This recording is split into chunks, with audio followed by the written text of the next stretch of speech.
Ataupun kita lah pula tanya peserta, boleh?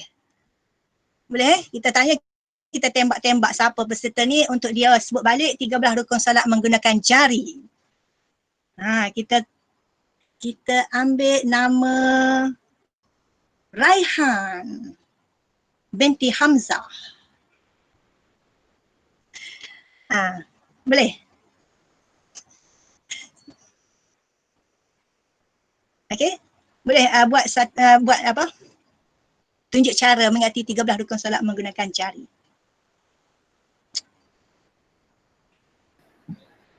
Okey, yang pertama, Assalamualaikum warahmatullahi wabarakatuh. Ustazah saya sebut 4 je ya. Okey, yang pertama selalu berdiri. Berdiri tegak, niat, takbir dan Al-Fatihah. Berdiri tegak, niat, takbir, Al-Fatihah. Okey, kemudian rukuk dan tamakninah, iktidal dan tamakninah. Sujud. Okey, duduk antara dua sujud.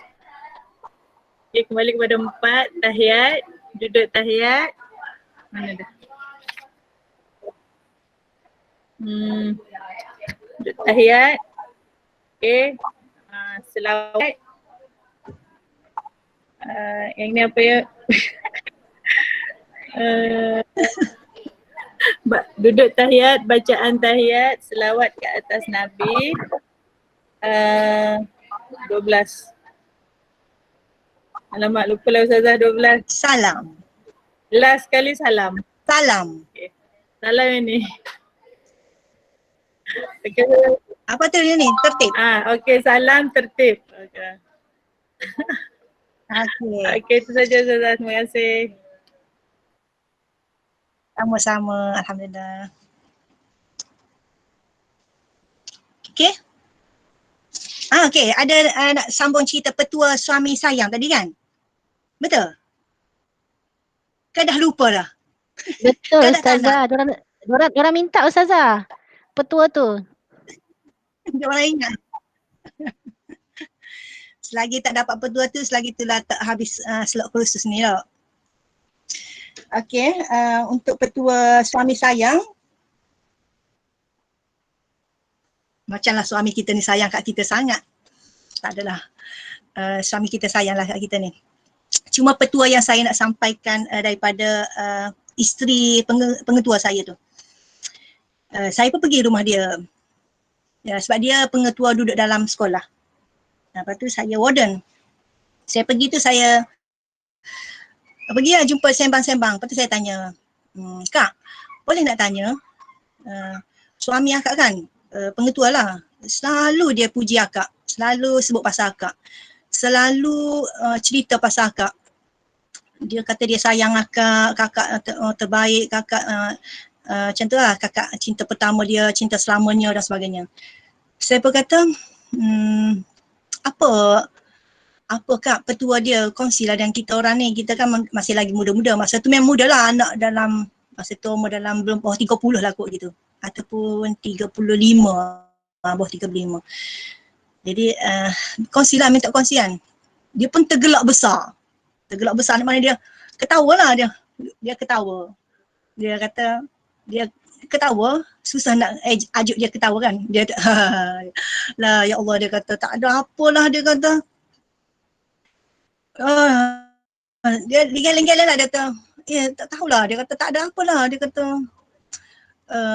Cuma akak pegang satu je, dia kata. Satu je dia kata. Akak ingat akak ingat benda ni, dia kata, tak pasti hadis ke apa, dia kata, carilah kasih sayang Allah, nescaya kasih sayang manusia, seluruh kasih sayang manusia akan datang pada kita. Dia kata gitu, carilah kasih sayang Allah, nescaya seluruh kasih sayang manusia akan datang pada kita. Saya macam terpegun lah juga, terkejut kan. Alamak, macam tu sekali ke, macam kan, Masya Allah. Dan apa yang saya tahu daripada maknanya keadaan diri dia, dia tak cerita lah, tapi saya tahu macam mana sembang-sembang dengan tempat dia kerja, rasanya gitulah dengan anak-anak dia ke. Rupanya dia ni bangun pukul 4:30 pagi, dia solat tahajud dan sebagainya, taubat dan sebagainya lah, solat hajat semua. 4:30 pagi dah mandi siap dan solat tahajud dan semua, dan menyiapkan makanan kepada suami dia. Dia mengiringi suami dia keluar pergi kerja ke pintu. Lepas tu suami dia pergi kerja, dia pun sediakan makanan tengah hari. Dia di samping tu dia isi masa dia dengan baca Al-Quran sepanjang pagi tu. Dia tolong jaga anak-anak warden masa tu, dia tolong je. Macam memang dia tidak ambil upah pun, tapi kita bagi je lah duit. Tapi saya rasa macam sangat terkesan dengan kata-kata, dan saya ingat sampai hari ini, dan saya suka berkongsi dengan semua orang. Kata-kata tu sangat bagus. Dia punya tu, pegangan, dia punya prinsip tu. Carilah kasih sayang Allah, dan secaya seluruh kasih sayang manusia akan datang dengan sendirinya. Dan setakat ni saya pun macam tak adalah baik sangat, tapi saya baik sikit-sikit lah. Kan, contohnya kita cuba mendekati, kan, cuba tingkatkan perbaikan dia punya solat kita, bacaan Quran kita, khatam terjemahan semua kan, hafal surah sebagainya. Fokus pada amalan-amalan lah, sunat-sunat sebagainya. Kita memang nampaklah macam suami kita suka dengan kita, diri kita yang sibuk dengan amalan-amalan tu. Tak adalah kita sibuk dengan tengok TV, sebab memang umur saya pun tak ada TV. Tak adalah kita tengok YouTube, kita pun YouTube yang tengok ceramah-ceramah tengok lah. Tapi kalau cerita-cerita ke, saya memang saya tak suka shopping, saya suka macam tu. Jadi kita dapat nampak dia, dapat rasa memang suami sangat menghargai kita lah. Setakat ni lah, insya-Allah moga selama-lamanya sampai ke akhir hayat dan sampai ke syurga insya-Allah. Ustazah, itu sajalah. Dr. Isha, rasa peserta-peserta ni semua nak tahu sebenarnya siapa sebenarnya suami Dr. Isha Radiah ni. Mungkin ada yang belum tahu, boleh Doktor terangkan sedikit. Aduh. Kalau okay, saya nak terangkan nanti takut tersilap ya. Okey. Sebenarnya itulah, saya rasa macam saya lebih glamour lah daripada suami saya. Sebab kalau ikutkan, sebab nama saya ni disebut oleh Imam Masjidil Haram, Imam Masjidil Nabawi kan. Ketika dia membaca surah Al-Qari'ah dan surah Al-Haqqah. Tapi tak nafikanlah suami saya juga glamour lah, dikenali bukan saja dikenali di dalam negara kan, tapi luar negara, dan dia telah pergi merentas 6 benua, membawa lagu-lagu nasyid. Jadi suami saya adalah ahli kumpulan Raihan, nama dia Cik Amran bin Idris. Saya nama Isyah Radiah Idris. Jadi dia nama Cik Amran Idris. Kami adik-beradik. Tak ada adik-beradik. Dia abang saya. Tapi beza usianya dia 6 tahun. Kalau saya sekarang ni 45, dia 60 pula, 51. Jadi setakat ni sebab saya ni jarang kalau Dr. Kak Habib tadi macam tak suruh perkenalkan, biasanya saya akan rahsiakan benda tu, sebab saya memang tidak suka sebab suami kita yang glamour, bukan kita pun glamour macam tu. Kita hanya berdakwah melalui buku-buku penulisan dengan ceramah-ceramah je lah. Saya suka berselindung di sebalik suami tu je. Nak jemput dia nasyid tu, ataupun best tak dengar lagu dia, lagu sesungguhnya dia tu kan. Nak tahu tu saya lah yang latih dia. Tak adalah. Sembang kosong. Okay. Cuma suara-suara rakaman yang dalam tahsin solat tadi dan dalam inovasi-inovasi saya, memang saya banyak guna suara dia lah, suara Syed Am, dan memang banyaklah kalau saya buat punya melodi, pernah buat melodi Asma Husna pun saya minta minta sumbangan suara dia. Tak berbayar lah maknanya. Cipta liriknya, pergi rakamnya semua tak bayar, percuma, paksa rela. Tak ada, sama-sama kita berdakwah kerana Allah. Assalamualaikum Itu saja Dr. Isha. lah. Saya boleh saya bertanya soalan? Ya. Boleh Ya. teruskan. Okay. Saya Ustazah Nur Iliani dari SK Bandar Tun Hussein On PPD Hulu Langat. Saya sebenarnya ada 2 soalan yang bermain di minda. Yang pertama, bagaimanakah Ustazah sebagai seorang yang berkejaya mempunyai 9 orang anak mampu menguruskan, mungkin luar topik lah, mampu menguruskan kehidupan dengan macam saya tengok macam smooth je, walaupun tiada suami selalu di sisi, dan dapat menyampaikan isi kandungan seperti ini, tahsin solat. Saya rasa sangat kagum. Dan yang kedua, bagaimanakah kita nak menerangkan sebenarnya, macam Ustazah kata berdiri tegak, tapi ada yang penggunaan yang lain kata berdiri dengan betul. Jadi sebagai seorang guru kita nak menerangkan kepada murid, mungkin mereka akan rasa confused. Berdiri betul ke berdiri tegak? Itu saja Ustazah, Dr. Isyah. Wallahualam. Assalamualaikum warahmatullahi wabarakatuh.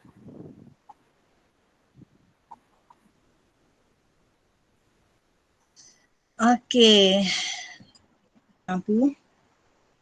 Cuma Nur Iliani, Ustazah Nur Iliani, saya untuk soalan kedua dulu berdiri tegak. Sebenarnya saya telah merujuk beberapa buku lah, beberapa buku. Jadi yang saya dapati lebih tepat adalah berdiri tegak. Mungkin ada berdiri betul untuk buku yang lain, tapi saya rujuk tu beberapa buku, jadi saya dapati buku yang kata berdiri tegak itu lebih betul. Cuma mungkin memang berlaku, kadang-kadang buku ni kata gini, kadang-kadang gini. Jadi terpulang kepada kita. Sebenarnya itu tidak menjadi masalah yang besar lah untuk kita terangkan dia bahawa berdiri tegak itu ataupun berdiri betul. Asalkan sebenarnya berdiri tegak itu kan mengikut kemampuan dia lah. Kalau nak terjemah tentang betul tu beza dengan tegak tu pun tak ada beza juga rasanya tegak dengan betul kan. Cuma itu istilah je. Yang penting berdiri tegak ataupun berdiri betul. Tak ada masalah dari segi istilah dan ataupun tu. Tak ada rasanya tidak besar lah. Boleh jelaskan pelajar. Cuma tengok pada sukatan lah. Kalaulah itu adalah sukatan daripada sekolah rendah untuk lulus periksa, kita kena ikut betul-betul daripada buku dia, skema dia kan. Untuk markah je lah, tapi untuk kita faham saya rasanya tak ada beza lah kalau berdiri tegak dengan berdiri betul. Boleh untuk soalan 2. Tapi untuk soalan 1 tu memanglah saya sendiri pun kadang-kadang bersyukur. Memang sejujurnya saya sebenarnya bersyukur dengan diri saya, dengan anugerah yang Allah bagi, dengan keadaan yang Allah bagi. Memang banyak nikmat yang Allah bagi pada saya. Dan dengan nikmat inilah saya suka berkongsi dengan semua orang.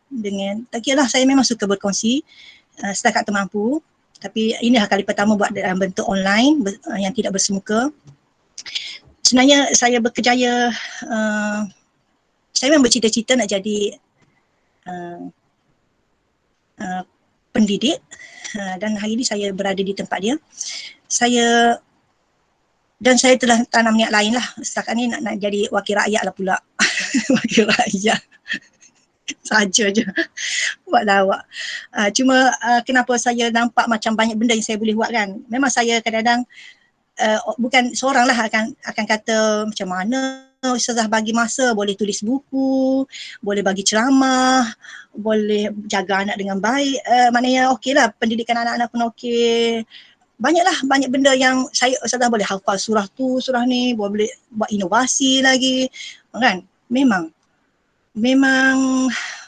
banyak benda yang kalau saya sebutkan, saya tak ada pembantu rumah dan sebagainya lah. Sampaikan memang orang akan macam tak terduduk lah dengar.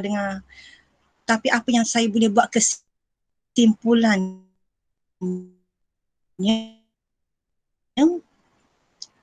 memang yang pertamanya adalah sebalik saya ni ada suami saya yang sangat membantu.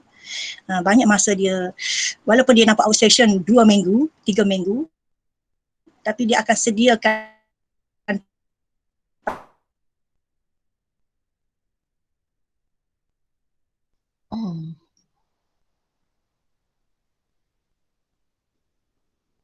Okey, Ustazah, Dr. Isha masa kita dah dekat pukul 1 ada 2 minit lagi ya.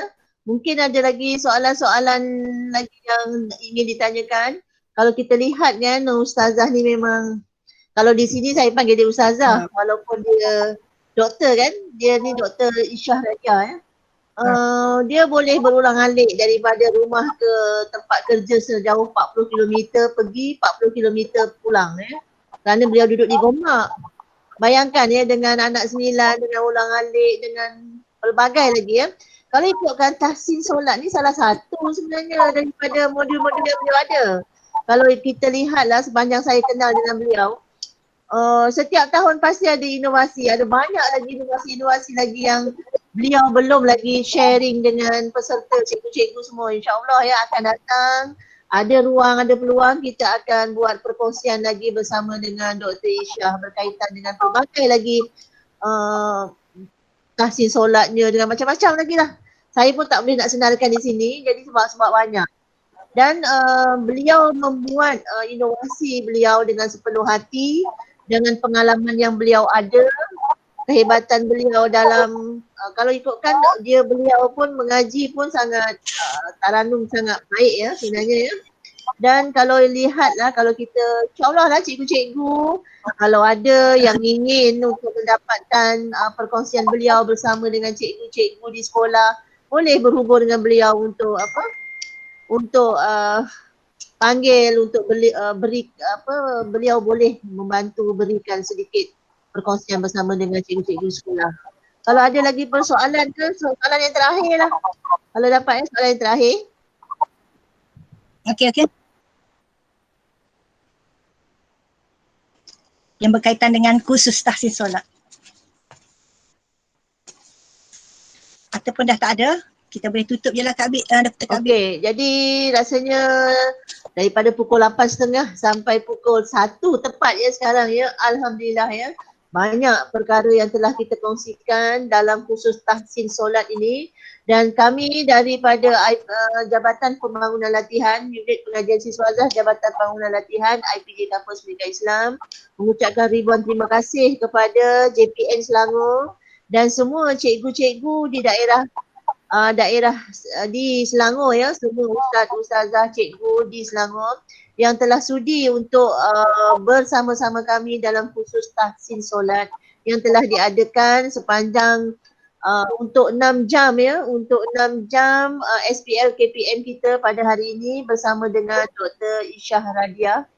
Dan saya mohon ribuan ampun dan maaf kepada semua peserta sekiranya sepanjang kursus ini dijalankan terdapat gangguan dari segi suara dan sebagainya. Biasalah ya, kita meraihkan semua ya. Jadinya mohon kepada semua para peserta untuk mengisi borang SPL KPM dan terus janakan sijil ya, boleh print out terus sijil untuk khusus pada hari ini. Dan insyaAllah ya Dr. Isyah Radia, Dr. Isyah Radia pun nampak gembira pada hari ini, ceria dan beliau berpuas hati dapat berkongsi ilmu beliau.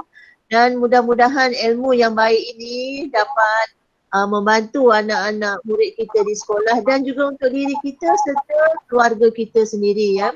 Jadi saya sudahi kursus ini dan semoga kita berjumpa lagi di kursus-kursus yang akan datang.